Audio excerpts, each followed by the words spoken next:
오늘은 예수님의 비유 18번째 시간으로 두 집 짓는 자의 비유 첫 번째 시간 말씀 함께 나누도록 하겠습니다. 제목으로는 산상수훈의 결론이라는 제목입니다. 두 집 짓는 자의 비유는 산상수훈의 결론으로 말씀하신 것입니다. 그렇기 때문에 무너지는 집이 있고 견고히 세워지는 집이 있는데 그 집에 관한 이야기들이 산상수훈의 그 말씀과 가장 중요한 예수님의 말씀의 교훈의 결정체인 그 산상수훈의 말씀과 연결된 내용이기 때문에 같이 연결해서 생각해 봐야 된다라는 것이죠. 그리고 산상수훈의 이 결론 부분 마태복음 7장인데요. 그 마태복음 7장 생활에 결정적인 우리 신앙생활의 본질적인 것들이 언급이 되는데 우리의 신앙의 가장 본질적인 어떤 모습이 무엇이냐 하면 하나님의 말씀을 듣고 행하는 것, 행함이다라고 이야기하셨습니다. 예수님께서 말씀하셨기 때문에 이 말씀은 진리입니다. 그래서 우리의 삶에 하나님께서 주시는 이 신령한 복들이 이루어지기 위해서 핵심적인 것이 있는데 그것은 듣고 행함이다라고 말씀하신 것입니다. 마태복음 7장 24절 이하의 말씀입니다. 그러므로 누구든지 나의 이 말을 듣고 행하는 자는 이라고 말씀을 하시고 그 집을 반석 위에 지은 지혜로운 사람 같으니, 제가 어렸을 때도 이 말씀 들을 때 사람이 누구나 당연히 반석 위에 집을 짓겠지, 창수가 나고 비가 와서 상류가 부닥치면 무너질 모래 위에 집을 짓는 사람이 세상에 어디 있겠느냐라고 그렇게 생각을 했어요. 어떤 미련한 사람이 비가 오는데 그 비가 오는 그 물길에다가 집을 절어서 반드시 비가 오거든요. 반드시 비가 오는데 무너질 집을 왜 미련하게 거기다 짓냐라고 저는 그렇게 이해가 되고 지금도 그렇게 이해가 됩니다. 그런데 예수님께서 이 말씀을 하신 것은 많은 사람들이 나는 그렇지 않겠다라고 생각하지만 실제로는 많은 사람들이 하나님이 원하시는 바를 무엇인지 모르고 무엇을 행해야 되는지도 모르기 때문에 많은 사람이 집이란 것은 건물로서 집이 아니에요. 우리 인생으로서 집을 얘기하는 겁니다. 다윗의 집 하면 다윗의 집 2층 궁궐이 아니라 다윗의 집 사람들을 이야기하는 것입니다. 가정마다 집이고 교회마다 집이고 공동체마다 일종의 집인 것입니다. 이스라엘 집 사람들에게 하나님이 말씀하십니다. 크게는 이스라엘 민족 전체가 하나의 집인 것입니다.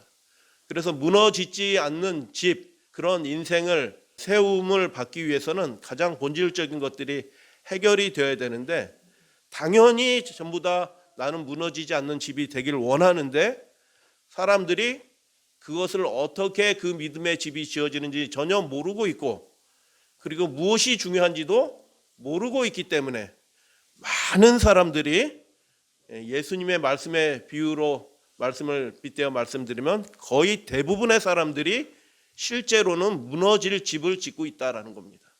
그래서 이 말씀은 집을 반석 위에 지은 지혜로운 사람 같으리니라고 이야기하는데 비가 내리고 창수가 나고 바람이 불어 그 집에 부딪히되라고 말씀하고 27절에 그 집을 모래 위에 지은 어리석은 미련한 사람 같으리니라고 얘기하는데 27절의 상황도 똑같아요. 비가 내리고 창수가 나고 바람이 불어 그 집에 부딪히매라고 말씀하신 것입니다. 하나님을 믿는다고 예수님을 믿는다고 인생의 시험에서 면제되는 것은 아니다라는 것입니다. 그러면 차이점은 어디서 생겨나냐? 인생의 시험과 환난과 핍박과 어려움들이 반드시 밀어 닥칠 텐데 예상치 못했던 큰 시험들이 닥치게 될 텐데 미리 준비하고 올바른 집을 지은 사람은 절대로 무너지지 않겠지만 모래 위에 지은 집은 그 어리석은 사람은 똑같은 조건에서 한 집은 무너지는데 한 집은 무너지지 않는다라고 그렇게 주님께서 말씀하신 것입니다. 한 집은 하나도 무너지지 않고 한 집은 완전히 무너질 것이다 라고 말씀하셨는데 그 차이는 어디에서 생겨나냐? 그 집을 반석 위에 지은 지혜로운 사람 같으니 어떤 사람은 그 집을 반석 위에 짓는다라고 얘기하는 것입니다. 반석은 높은 곳이에요. 이스라엘 산지가 다 반석입니다. 그래서 집을 짓는데 높은 곳에 집을 짓는 것입니다. 거기도 물이 닥치는데 물이 닥쳐도 높은 곳에 집으면 그 창수가 나고 바람이 불어도 견뎌낼 수 있는 것입니다. 그러나 모래 위에 지은 사람, 평지에다 집을 지은 사람은 그 집이 창수가 나고 바람이 불면 무너지게 된다라고 말씀을 하신 겁니다. 평지 위에 집을 짓는 게 쉬워요? 아니면은 저 높은 산, 그 바위 위에 집을 짓는 게 쉬워요? 평지가 훨씬 쉽고 뚝딱 하면 지을 수 있어요. 그렇게 쉽게 신앙생활을 하시는 분들은 결국 신앙이 무너진다라는 것입니다. 하나님의 말씀을 철저히 어떻게 해요? 듣고 올바로 들어야 되는 것입니다. 잘 듣고 분명하게 깨닫고 듣고 행하는 자가 그 일들에 하나님의 말씀을 듣는 일조차도 시험거리가 돼요. 여러분, 하나님의 말씀을 잘 들으려고 하면은 세상에 이런저런 해야 될 일들이 많이 생겨나요. 하나님의 말씀을 안 듣게 돼요. 다른 거 많이 활동을 하고 이런저런 것들을 많이 보더라도 하나님의 말씀을 듣는 그 시간들이 절대적으로 부족한 겁니다. 그런데 일단 들어야 되는 거죠. 하나님의 말씀을 자꾸 듣고 그 말씀의 올바른 뜻을 자꾸 깨닫고 이렇게 하는 것들이 중요한데, 듣고 행하는 자는 그 집을, 그래서 듣고 행하는 게 쉬운 일이다 어려운 일이다? 반석 위에 집을 짓는 것처럼 그 일이 수고롭고 힘이 드는 일이다. 순종하는 일이 저절로 되지 않는다라는 것입니다. 육신의 소욕이 있고 외부의 시험과 어려움들이 생겨나는 것이죠. 그렇기 때문에 듣고 행하는 자가 예수님 말씀 듣고 행하면 되지라고 생각하실런지 모르겠어요.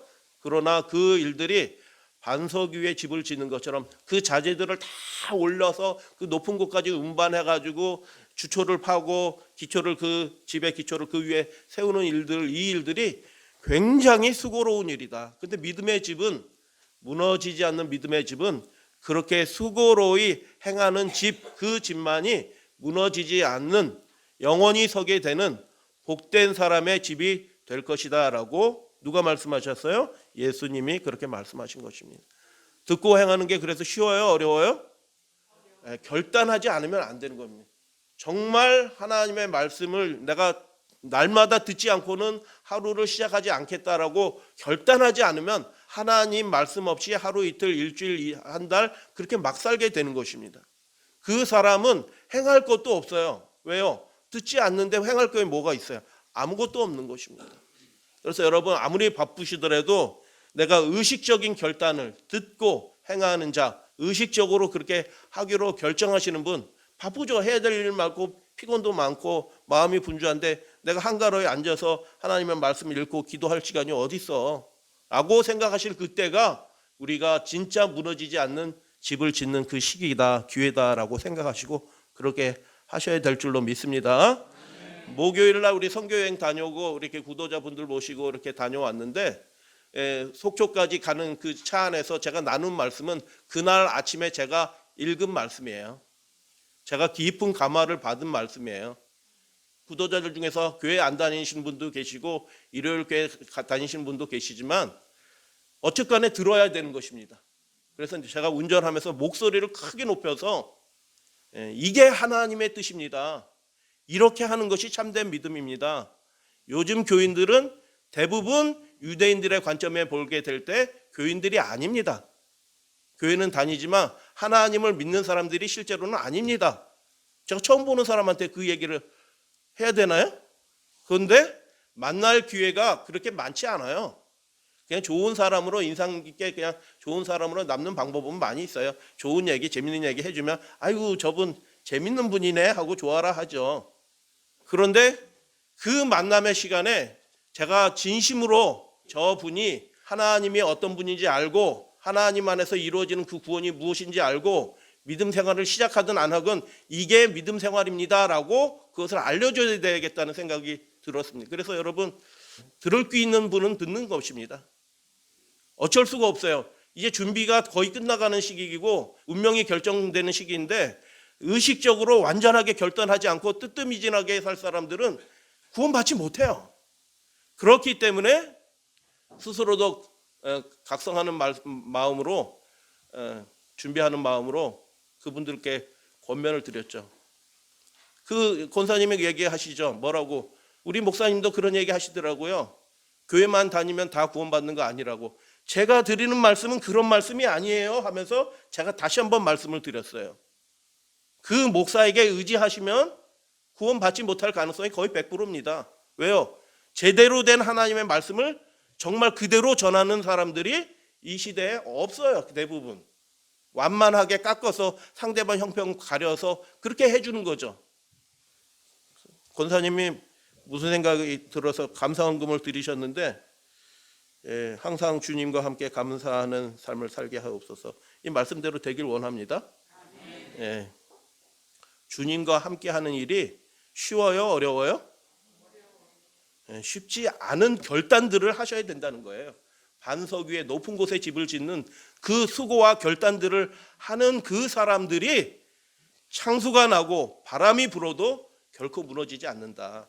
그래서 듣고 행하는 일들이 간단한 문제는 아니다라는 것입니다. 무너지는 집의 그 결정적인 차이는 무엇이냐? 듣고 뭐해요?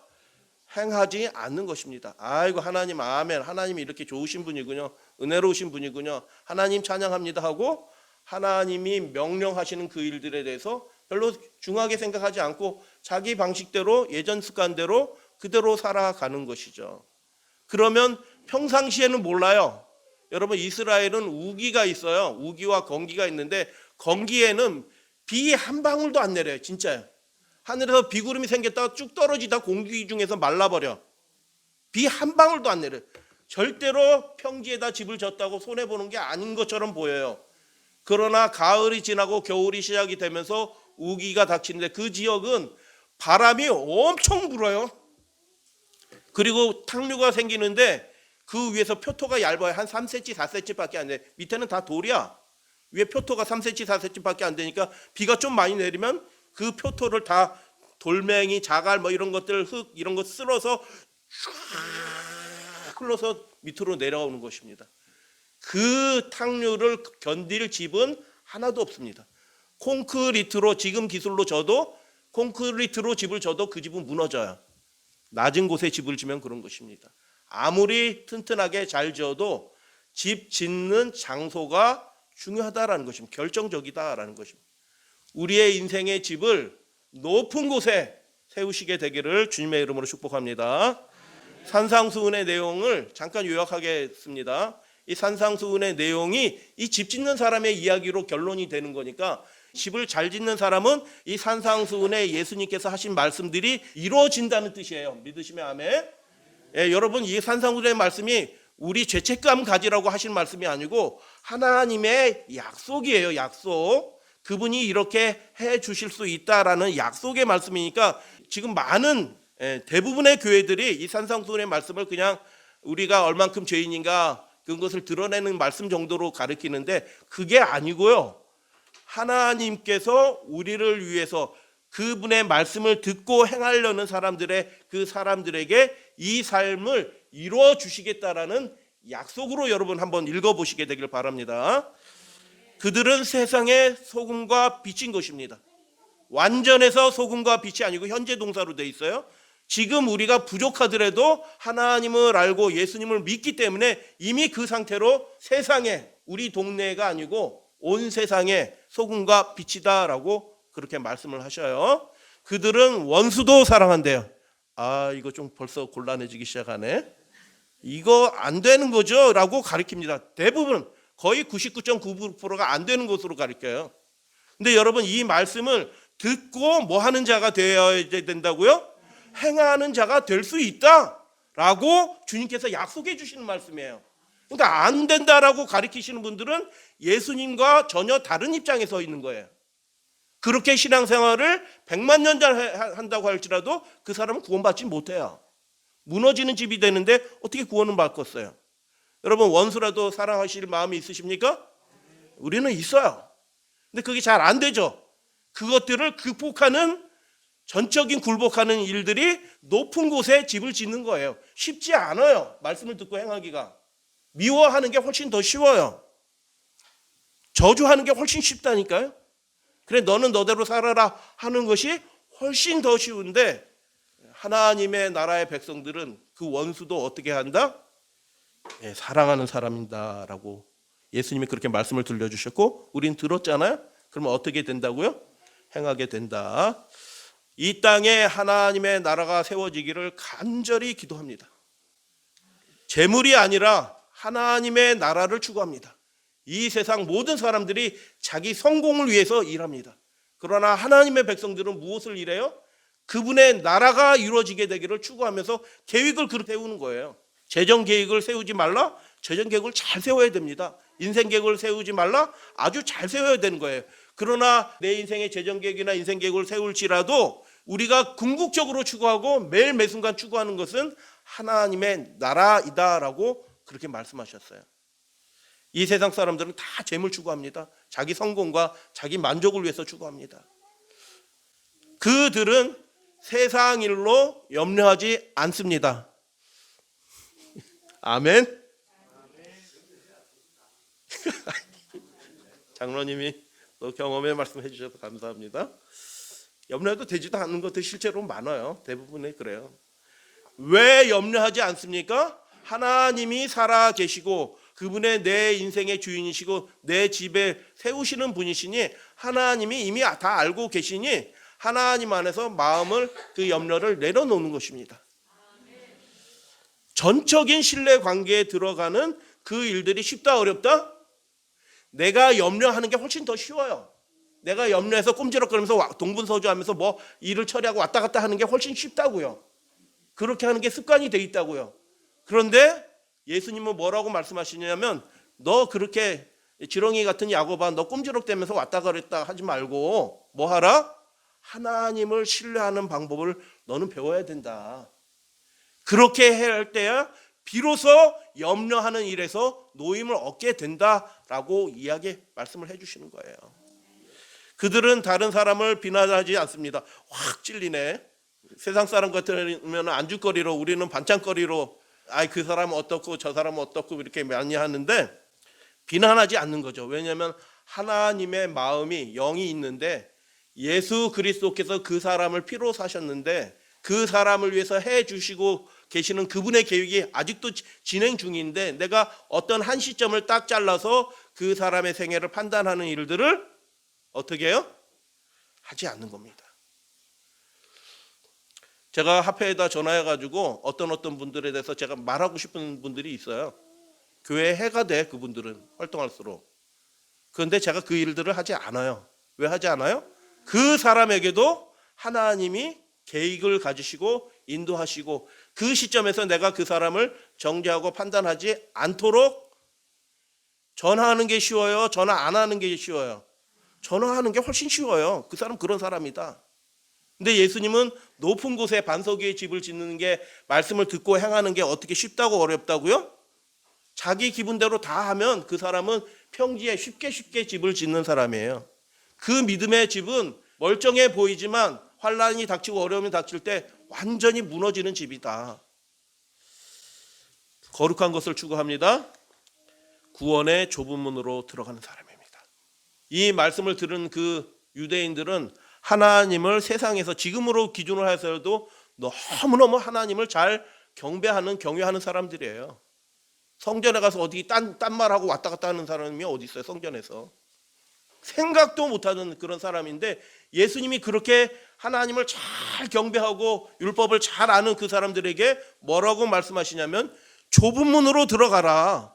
멸망으로 인도하는 문은 크고 그 길이 넓어서 그리로 들어가는 사람이 부지기수다. 그러니까 무슨 말씀이에요? 하나님 믿는다고 하나님을 예배한다고 구원받는 사람이 많다 적다? 실제로는 굉장히 소수다. 그래서 여러분 말씀을 듣고 마음에 걸림이 되면 그 말씀을 그 의미들을 더 깊이 묵상해서 하나님이 원하시는 바가 무엇인지 하나님과 관계 속에서 그 문제를 해결하셔야 돼요. 좁은 문으로 들어가기를 누가복음에는 보면은 힘쓰라라고 얘기해. 들어가고자 하되 들어가지 못하는 자들이 어떻다고요? 많다라고 말씀하는 거예요. 그 일이 무너지지 않는 신앙의 집을 짓는 일들이 저절로 이루어지지 않아요. 목사님 말씀 예배 드리는 것으로 저절로 이루어지지 않아요. 의식적으로 결단하고 내 삶의 목표를 세우고 그렇게 결단의 삶을 성령 안에서 끊임없이 해나가지 않으면 그 집은 완성되지 않아요. 그리고 맨 마지막의 말씀은 좋은 나무마다 좋은 열매를 맺고 나쁜 나무마다 나쁜 열매를 맺는다. 그렇게 말씀하셨는데, 이 말씀을 다 요약하는 말씀이 무엇이냐면, 그들은 이 삶이 이루어지는 사람들이 있어요.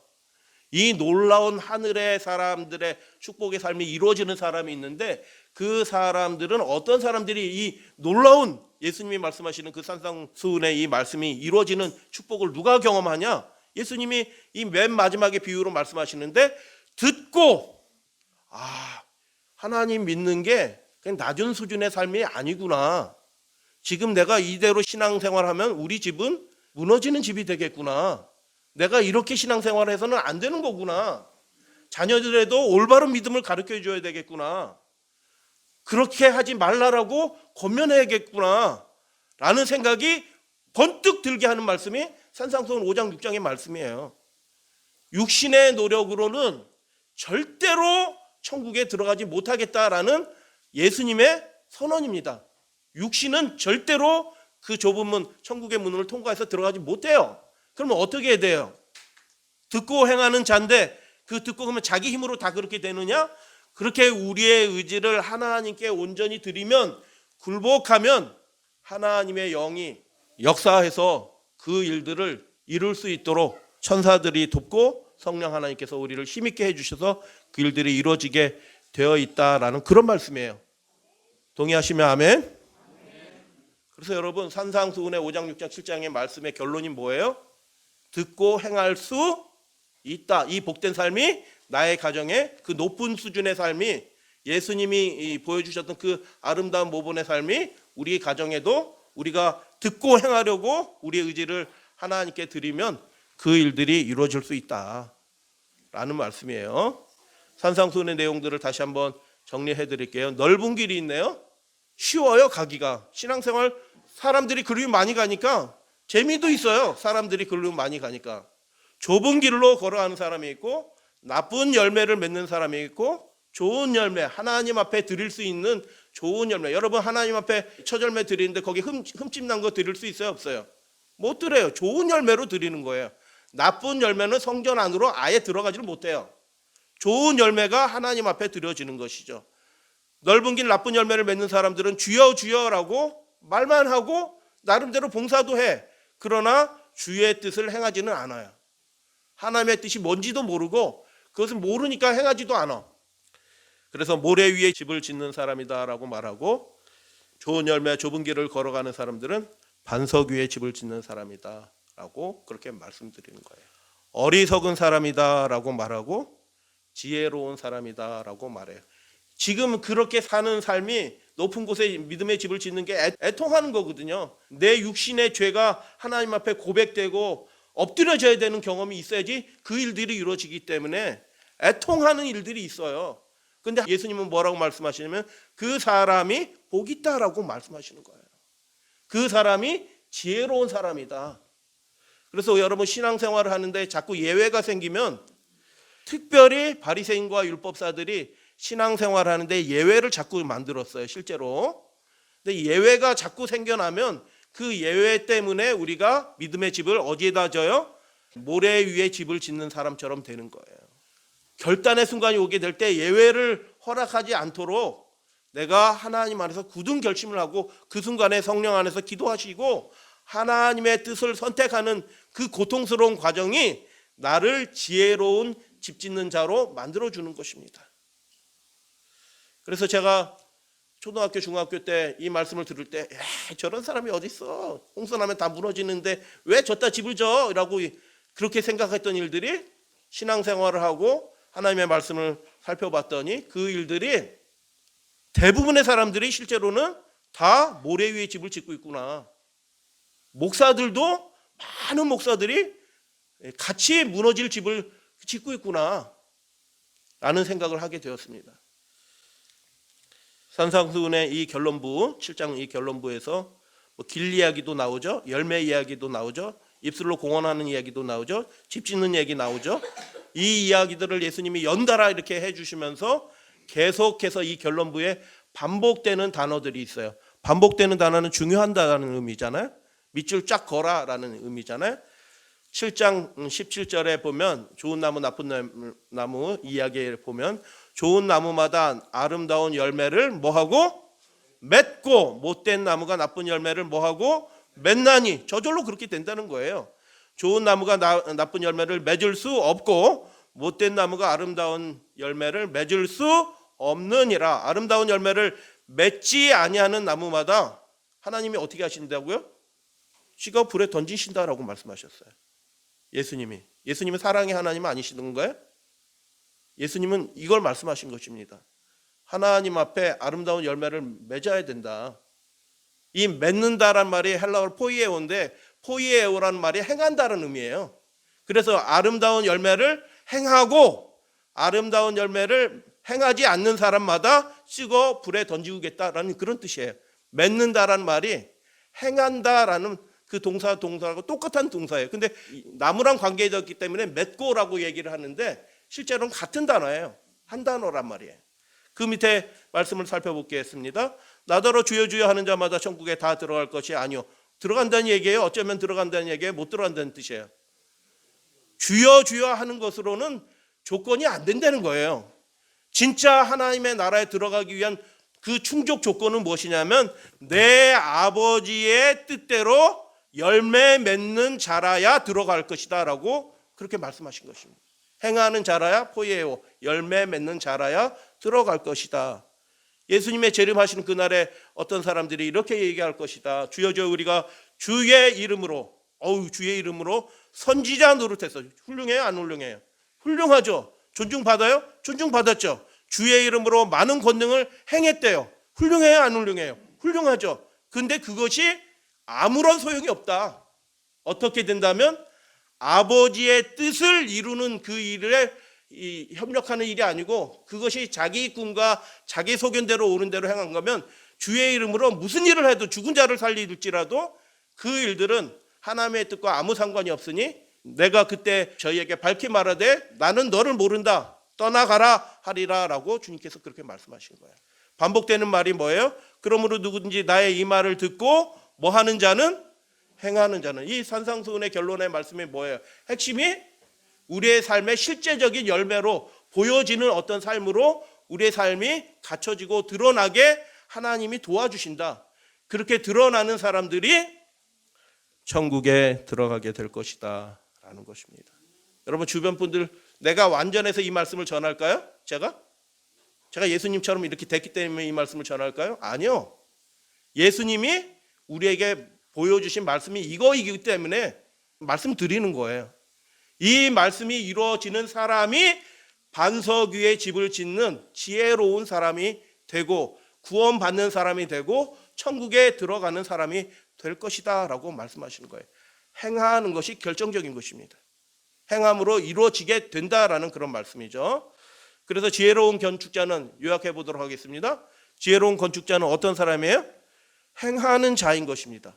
두 번째, 지혜로운 건축자는 무엇하는 사람이에요? 하나님의 뜻을, 아버지의 뜻을 행하는 자인 것입니다. 세상 사람들이 자기 나름대로 옳은 자기의 뜻을 이루기 위해서 평생을 그렇게 살아갑니다. 하나님의 뜻에 대해서는 조금도 생각하지 않아요. 그 사람이 무엇을 하든 그것은 하나님과 상관이 없고 불법을 행하는 자들아 내가 그날에 밝히 말하되 내게서 떠나가라 하리라 라고 주님께서 그렇게 말씀하셔요. 행하는 자이다라는 것입니다. 그래서 우리의 삶이 초점이 분명합니다. X제곱 플러스 Y제곱은 R제곱. R은 반지름이에요. 원의 방정식이죠. 원이라는 말의 의미가 무슨 뜻이에요? 중심에 하나 있고 중심과 거리 R 똑같은 거리를 이렇게 흔적을 그리다 보면 그게 원이 된다라는 뜻이에요. 중심이 하나고 똑같은 거리에 있는 선을 이렇게 뚝 그리면 그게 원 모양이 된다. 성막이 이스라엘 장막들의 그 중심에 있었던 것입니다. 예배하는 것이 하나님을 경배하는 것이 삶의 중심에 있는 것입니다.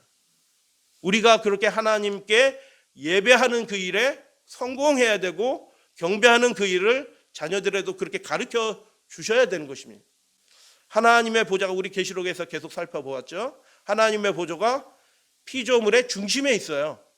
내가 내 인생의 중심이 아니고 누가 중심이어야 돼요? 하나님이 중심이 되어야 될 때 그 문제가 극복이 되는 겁니다. 전능하신 분이 우리 속 사람에서 통치할 수 있다라는 것입니다. 신명기 우리가 배우고 있는 말씀, 신명기 6장 1절 4절. 이는 너희 하나님 여호와께서 너희에게 가르치라고 명령하신 명령과 규례와 법도라. 너희가 건너가서 차지할 땅에서 뭐 할 것이다? 행할 것이다. 지금부터 잘 준비하고 잘 훈련 받아라. 그런 사람들이 그 나라의 가나안 땅에 들어갈 것이다. 들으라, 우리 하나님 여호와는 오직 유일하신 한 분 하나님이시다. 하나님이 중심이 되어야 된다라는 그런 이야기죠. 심판받을 사람의 뇌구조는 어떻게 생겼을까요? 그러면 어리석은 사람, 모래 위에 집을 짓는 사람들의 뇌구조, 뭐 학생들이 잘 알아요. 뇌구조 많이 따지잖아요. 뇌구조가 어떻게 생겼냐 하면, 멸망받은 사람들은 특징이 있어요. 뇌구조가 어떤 특징이 있냐면, 나는 신이라. 다 같이 봉독합니다. 시작. 나는 신이라 내가 하나님의 자리 그 바다 중심에 앉았다 하노라라고 그렇게 얘기합니다. 이 세상 인간 왕이 자기가 좀 힘이 있다고 하나님의 자리에 앉아서 자기가 하나님인 채 하는 것입니다. 그래서 권세에 있는 자만 그런 것이 아니라 많은 사람들이 하나님은 옆에 계시고 자기가 중심에 있어요. 자기 뜻을 이루려고 하고 자기 만족과 자기 기쁨을 이루려고 살아가는 사람들이 대부분이에요. 그래서 심판받는 사람의 구조는 뭐냐면 하나님이 중심에 안 계시고 자기가 중심에 있는 것입니다. 세상의 중심이에요. 학교에 가면 그거 가르칩니다. 중학교부터 고등학교, 대학교까지 계속 반복해서 세상의 중심은 너다. 철학의 일막일장이 뭐예요? 창세기 1장 1절은 하나님이 천지를 창조하시냐라고 말씀하지만 철학의 이 세상 정신의 영의 일막일장은 1장 1절은 무엇이냐면 세상의 중심은 너다라고 그렇게 가르쳐요. 그 이야기를 3년, 5년, 10년 이렇게 들어보세요. 아주 세련된 교수의 입에서 그런 얘기를 들어보세요. 결국 세뇌당해가지고 세상의 중심이 자기인 줄 알고 평생 살아가. 망하는 사람의 뇌구조인 것입니다. 무너질 집을 짓는 사람의 뇌구조가 이렇게 생겼어요. 우리 사랑하시는 믿음의 가족들은 하나님 중심으로 살아가는 그 신령한 기쁨들을 누리시게 되기를 당부드립니다. 회사에 충성하는 거 중요하죠. 저도 회사에 충성했습니다. 회사 다닐 때 월급 주는데 충성 안 하면 어떻게 할 거야? 회사에 충성해야 되죠. 사람에 충성해야 되죠. 담당 이사가 있는데 이사가 시키는 거, 이거 저는 그렇게 안 할래요. 이렇게 할 수 있어요? 해내야 돼요. 시킨 거 외에도 플러스 알파 베타 해가지고 이렇게 해놔야지. 오, 이주임 일 잘하는데 이렇게 하죠. 시킨 것만 해서도 안 돼. 나라에 충성해야 되나요? 충성해야 되죠. 근데 우리의 충성을 가장 확실한 충성을 드려야 될 대상은 누구예요? 하나님입니다. 우리의 경배가, 우리의 예배가 하나님이 내 삶의 중심입니다라는 것을 고백하고 확인하고 다시 언약하는 그런 예배가 되어야 되는 것입니다. 하나님께 최선의 충성을 다하고 있느냐? 회사에 충성하는 것만큼, 사람에게 충성하는 것만큼, 납세, 세금 꼬박꼬박 내는 것처럼 하나님께 그렇게 충성을 하고 있느냐라는 것들을 살펴보게 될 때 오늘날의 많은 그리스도인들이 입술로 주여져야 하는 자의 형편에 속해 있다는 것을 부인할 수 없어요. 타원의 방정식입니다. a제곱분의 x제곱 플러스 b제곱분의 y제곱은 1. 이게 무슨 뜻이냐면 초점이 두 개 있는데 실로 이렇게 딱 연결해가지고 그 두 초점에서 일정한 거리를 쭉 흔적을 그리면 그게 타원이 된다는 것입니다. 원은 초점이 하나고 타원은 초점이 두 개야. 그래서 우리의 신앙생활에서 초점은 하나님 한 분이시지만 우리가 실제로 신앙생활을 실천하는 데 있어서는 초점이 두 개예요. 다 같이 읽겠습니다. 마태복음 7장 시작. 다만 하늘에 계신 내 아버지의 뜻대로 행하는 자라야 무너지지 않는 집이 된다고 말씀하셨어요. 그러니까 뭘 먼저 알아야 돼요? 핵심 두 가지가 있는데 하나님의 뜻이 무엇인지 알아야 되는 겁니다. 목사가 가르쳐 준 것이 그게 하나님의 뜻이라고 이걸로 이렇게 동치로 생각하시면 안 돼요. 아버지의 뜻이 무엇인지 정확하게 예수님이 말씀하신 그대로 배우셔야 돼요. 아셔야 돼요. 그래서 계시록을 하는 이유가 그거예요. 계시록을 보면 대충 믿는 사람이 하나도 없어요. 구원받은 사람 중에서. 목숨 걸고 믿는다는 거죠. 이 세상에 매여 있는 사람이 하나도 없어요. 목을 베임을 당하고 순교를 당할지라도 그것을 기쁨으로 감당하는 그 믿음을 가진 사람들이 하늘에 속한 사람이라고 요한계시록에서 그렇게 말씀해요. 그냥 교회에 다녀주는 사람이 아니고 11조와 헌물을 드리는 사람이 아니고 그 사람의 인생이 하나님께 완전히 속해져 있다라는 것을 보게 되는 것입니다. 그래서 실천적인 면에서 두 가지 핵심이 있는데, 첫 번째는 아버지의 뜻을 분명하게 알아야 된다는 것입니다. 누가 전해준 뜻이 아니고 하나님이 말씀하신 그대로의 그 뜻. 그러니까 내가 준비됐어요, 안 됐어요? 살펴보면 준비가 굉장한 부분 아직 덜 되어 있는 겁니다. 정신이 번쩍 드는 것입니다. 왜요? 불 가운데 던져지게 생겼거든요, 지금. 그 일이 지금 벌어지고 있는 거예요. 집이 어느 날 갑자기 완성이 되나요? 차곡차곡 한순간 한순간 어떻게 하는 것들이 쌓여서, 그 행함이 쌓여서 집이 완성이 되는 거예요. 지금 집을 짓는데 어떤 집을 짓고 있어요? 많은 사람들이 무너질 집을, 불구덩이에 던져질 집을 짓고 있는 거예요, 지금. 하나님의 뜻이 뭔지 모르니까 교회는 다녀도. 그래서 아버지의 뜻을 우리 사랑하는 믿음의 가족들은 확실하게 아시게 되기를 주님의 이름으로 축복합니다. 알고자 구하면 알려주셔요. 아침 새벽에 그래도 뭐 이런저런 마음이 분주하더라도 읽어서 말씀 앞에 기도하고 말씀 앞에 딱 서면 하나님이 그날의 말씀을 주신다니까요. 그리고 그 말씀을 증거할 수 있는 기회를 주셔요. 그리고 그 말씀이 나를 새롭게 하는 경험들을 하게 해주는 거죠. 두 번째는 행하는 것입니다. 행한. 무엇을 행하냐 하면은 하나님의 뜻을 반드시 정확하게 알고 아버지의 뜻을 행하는 자가 되라고 그렇게 주님이 말씀하신 거죠. 올바로 아는 것이 필요하고요, 올바로 행하는 것이 필요하다라고 주님께서 그렇게 말씀하셨어요. 이게 지혜로운, 무너지지 않는 집을 짓는 지혜로운 사람의 모습인 것입니다. 핵심이 두 가지예요. 정확하게 알으셔야 되는 것입니다. 예수 믿음이, 기독교 믿음이 무엇을 말하는지, 목사님 잘 섬기면 그게 예수 잘 믿는 것처럼 생각하고, 이웃 사랑, 뭐 약간 이웃 사랑이죠. 뭐 우리가 얼마큼 이웃 사랑하겠어요. 뭐 그 정도 사랑한 거 가지고 하나님께 모든 것을 다 한 것처럼 뭐 이렇게 생각하시면 그분은 무너질 집을 짓고 있는 것입니다. 자녀들에게 얘기해 주셔야 돼요. 너 예배를 이렇게 드려야 된다. 하나님께 이렇게 충성을 해야 된다. 언약의 믿음은 이런 거다. 하나님이 너를 새롭게 해 주실 수 있다. 우리를 복되게 해 주실 수 있다. 행하는 자가 되게 해 주실 수 있다. 뒤로 물러서지 말자 라는 것을 서로 시인하고, 부모가 완전하지 않고 자녀도 완전하지 않아. 그러니까 서로 고백하면서 시인하면서 그 일들을 가정에서부터 이뤄 가시는 여러분들 되시기를 바랍니다. 그래서 핵심은 두 가지예요. 핵심은 두 가지. 실천적인 면에서 핵심. 오소독스 하는 것입니다. 올바로 독스, 교리, 올바른 믿음을, 교리를 잘 배워야 되는 것입니다. 어둠이 빛을 이기지 못하리라 우리가 하는 이유가 뭐예요? 목사들도 그 처음부터 끝까지 읽은 사람이 없을 거예요. 많은 사람들이. 우리는 왜 그 처음부터 끝까지 한 6개월 가서 골든백과까지 하면서 그걸 읽어요? 하나님이 말씀하시는 올바른 믿음이 뭔지 알아야 돼요. 그러니까 시간을 들여서 읽어야 되는 거죠. 자기 주관적으로 이 정도만 하나님 잘 믿는 거야, 천국 갈 거야, 이렇게 생각하시면 안 되는 거예요. 올바로 행하는 거, 오소 프락시스, 실천을, 그것이 실천이 우리의 삶이 되어야 된다라는 것입니다. 유명한 설교자죠, 마틴 로이드 존스는 세 종류의 가짜 그리스도인이 있다라고 그렇게 얘기를 하더라고요. 이분 그 책들이 영감이 있어요. 그래서 전 세계의 많은 분들이 읽고 계시는데, 말씀에 귀를 기울이지 않는다.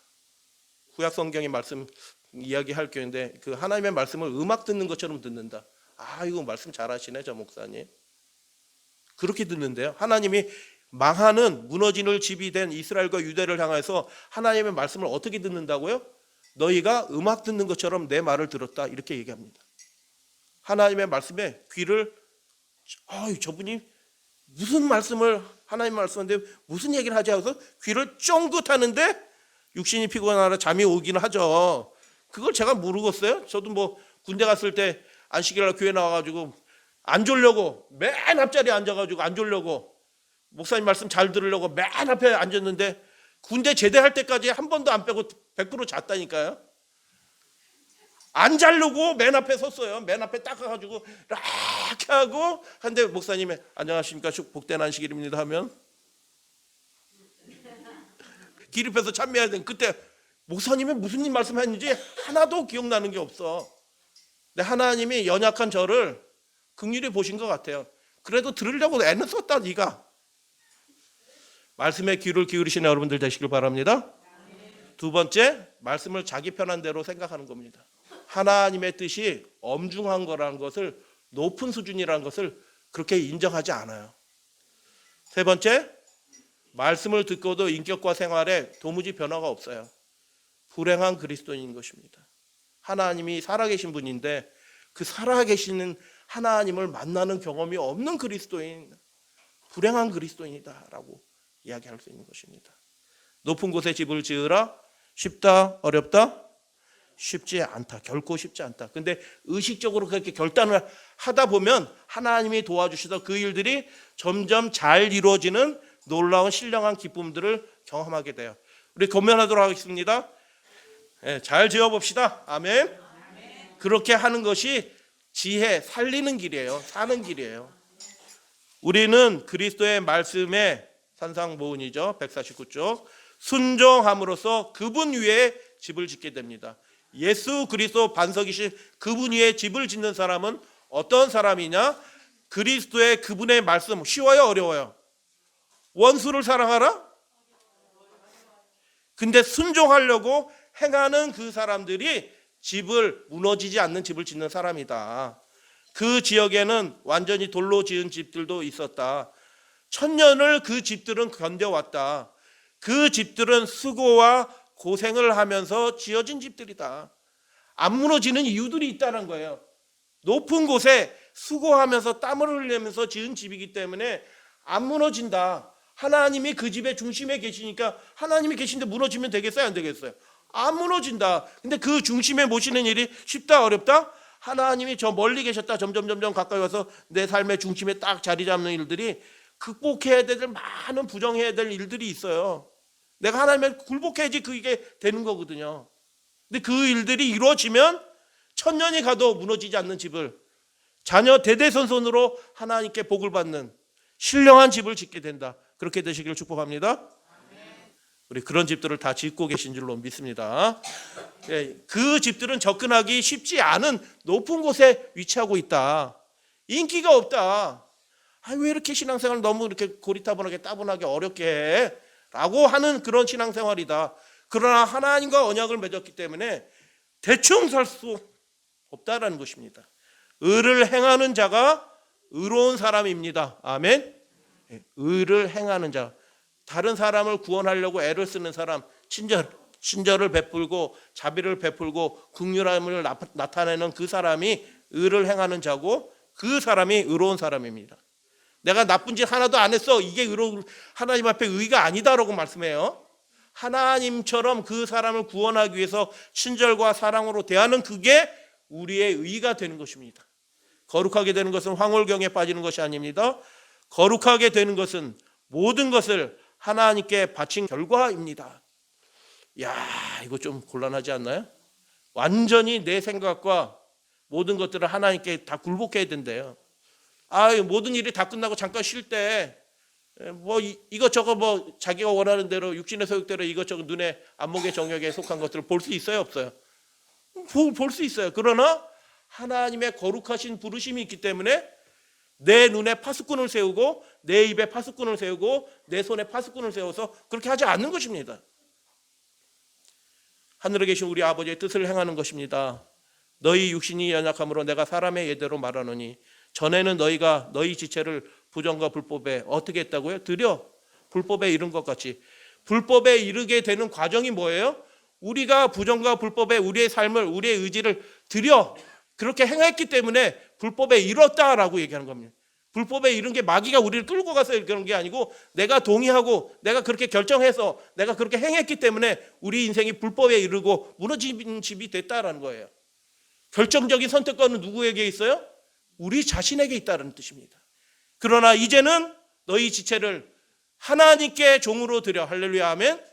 그렇게 드리게 되면 그 선택으로 인해서 하나님이 우리를 거룩함에 이르게 해주신다라고 바울이 그렇게 얘기하는 거잖아요. 여러분, 바울이 그냥 믿음으로만 구원한다고 얘기해요? 천만의 말씀이에요.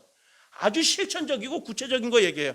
우리가 이런 것을 연습하고 그렇게 하는 그 과정들이 계속이 될 때 하나님 안에서 우리가 거룩함에 이르는 그런 믿음의 경험을 하게 된다라는 것입니다. 도장의 말씀은 무엇입니까? 나에게 이르시기를 내 은혜가 내게 족하도다. 하나님의 은혜가 어떻게 한다고요? 그 일들을 이루실 수 있다. 간신히 이룬다. 넉넉하게 그 일들을 하나님은 하실 수 있다. 육신의 누로는 그 일이 산상수훈의 그 말씀들이 육신의 누로는 안 되는 일이야.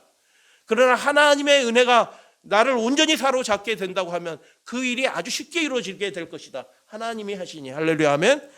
우리의 능력이 육신의 의지와 능력들이 약할지라도 하나님은 우리가 그 의지를 하나님께 드리게 되면 하나님은 우리를 넉넉하게 온전하게 해주실 수 있다. 아멘. 그래서 산상부훈 150쪽에 보면 당신이 믿음으로 그 약속의 말씀을 받아들이게 될 때 하나님은 그것에 순종할 능력을 주시게 될 것입니다. 그대는 하나님의 말씀 위에 집을 짓고 있으므로 품성이 결국 최종적으로 그리스도의 품성과 같은 그런 모습으로 변화되고 형성이 될 것입니다. 아멘. 빌린 책이 있고 산 책이 있고 버린 책이 있습니다. 행동으로 구분해 봅시다. 흉내내는 행동이 있어요. 좋은 겁니다. 그게 완전하지 않더라도 예배를 그렇게 의식적으로 그렇게 드려. 아침에 말씀에 그렇게 5분이라도 집중 잘 못하지만 하도 5분이라도 아침에 그렇게 해. 그게 흉내내는 행동이잖아요. 예수님 흉내내는 행동. 좋은 거예요. 그렇게 해보시게 되길 바랍니다. 그게 이제 자기 행동. 산책은 자기가 대가를 치르고 산 거잖아요. 내 행동이 된 것입니다. 그렇게 하다 보면 내 삶이 되는 행동이 되는 것입니다. 의식적으로 결단하다 보면. 그렇게 하다 보면 어떻게 해요? 버린 책도 생겨. 이 책은 쓸모가 없다. 아무 쓸모가 없네 하고 버려요. 우리가 삶의 가운데서 어떤 행동은 어떻게 해요? 이제 다시는 옛적의 그 삶을 반복하지 않는 그 버리는 삶을 우리가 살게 되는 것입니다. 버린 행동들이 생겨나는 거예요. 예전과 달라지는 행동. 우리의 행동에 대한 모델은 누구이십니까? 빌라도가 예수님을 소개하고 있죠. 이 사람을 보라. 에케 호모라고 얘기합니다. 이 사람이 누구예요? 우리의 죄를 위하여 십자가에 달리신 예수님을 바라보시게 되길 바랍니다. 그 일이 쉽게 이루어지게 될 것입니다. 그분의 은혜가 우리의 심령을 사로잡게 될 것입니다. 불가능한 것처럼 보이던 그 일들이 우리 심령 가운데 이루어지는 기적과 같은 일들이 이루어지게 될 것입니다. 어떻게 할 때요? 예수 그리스도를 바라보시게 되길 바랍니다. 우리의 죄를, 우리의 완악함을, 우리의 안일함을 위해서 고난을 받으신 그 예수님을 바라보시게 된다면 반드시 그 일들이 우리의 삶 가운데 은혜로 역사 가운데 이루어지게 될 것이다 라고 말씀하셔요. 하나님의 말씀에 끝까지 순종한 예수 그리스도를 바라. 그 순종의 모델이 우리의 순종의 모델이다 라고 그렇게 말씀하시는 것입니다. 그때 아말렉이 와서 이스라엘과 르비딤에서 싸우니라. 저도 여기 올라가 봤어요. 지금 모세 있죠? 아론과 훌이 있고 올라가고 저도 손 들고 기도했는데 아말렉 족속과 아말렉이 참 비열한 족속이라 이 연약한 족속이 뒤로 와서 치잖아요. 하나님이 아말렉을 저주하셨어요. 완전히 진멸해라. 르비딤에서 싸우니라 하는데 여기 사람들이 그래가지고 여기 아무것도 없어요. 마을도 없고 아무것도 없는데 이게 역사적인 장소가 됐기 때문에 이 아말렉 족속과 이스라엘 싸운 이 골짜기, 실제 그림은 이렇게 되는데 실제는 더 좁아요. 완전히 좁은 그 골짜기인데 사람들이 거기에 버스 세워놓고 요게 모세 아론 홀 여기 올라간 것까지 한 30m 올라가는 것 같아요. 표고차로 올라가서 거기서 기도하고 내려오고 사람들이 거기 다 늘려서 가니까 동네 사람들이 무슨 생각을 해요? 사람들이 온다 요게. 그래서 그 동네 사람들이 거기다 뭘 만들었냐면 이렇게 돌로, 안에는 콘크리트예요. 콘크리트 벽돌로 해가지고 돌로 해갖고 집을 딱 상점을 르비딤 파빌리온 해갖고 상점을 딱 지어놨네요. 여기 낮은 곳이에요, 높은 곳이에요? 낮은 곳이에요. 밑에다 하지 않았거든요. 밑에다 지어놨는데 제가 갔을 때 모습은 이 모습이 아니에요. 제가 집을 왜 저 따위로 해놓고 다 깨트려 놓고 집도 안 짓고 있냐 검색해봤더니 이렇게 지으려고 했는데 우기에 창수가 쏟아지고 돌멩이 이런 거 들어가지고 여기 파박 치고 간 겁니다. 반드시 그 일이 벌어져요. 아무리 튼튼한 집이라도 올바른 곳에, 장소가 중요해요. 올바른 곳에 집을 짓지 않으면 그 집은 반드시 무너집니다. 그래서 예수님 위에, 반석 위에 높은 곳에 집을 지시게 되길 바랍니다. 재료 문제가 아니에요. 잘못된 곳에 집을 지은 것입니다. 하나님의 말씀을 올바로 듣고 깨닫고 올바로 신찰하는 사람들만, 수고로 집을 짓는 사람이 의식적인 결단으로 하나님 앞에 내 삶을 완전히 드리는 그 결단을 한 사람들만 매일 말씀을 읽고 기쁘시게 우리 그것들을 실천하려고 결심을 하고 그렇게 하시는 분들에게 하나님의 은혜를 주십니다. 이스라엘 백성들은 약속의 땅에 가까운 곳에 장막을 쳤을 때 가나안에 대한 지식을 갖거나 천국이 어떤 곳이라는 것에 대한 지식을 아무리 가져도 그것이 나에게 유익이 안 돼. 가나안의 노래를 부르는 것으로 충분하지 않는다. 결정적인 것이 있어야 된다. 무엇이에요? 그들은 하나님의 지시를 순종하는 가운데 그 땅을 점령함으로써 순종해야 되는 것입니다. 정복해야 될 일들이 있어요. 이겨내야 될 육신의 소욕들이 있는 것입니다. 그 일들을 하게 될 때 하나님을 믿는 그 산믿음을 활용함으로써 그 일이 이루어지는데 그분의 약속들을 그들의 우리의 것으로 삼게 될 때 우리가 하늘 가나안으로 우리가 들어가게 될 것이다. 신앙은 다 같이 읽고 말씀 마칩니다. 시작. 신앙은 그리스도의 말씀을 실천하는 데 있는 것입니다. 아멘.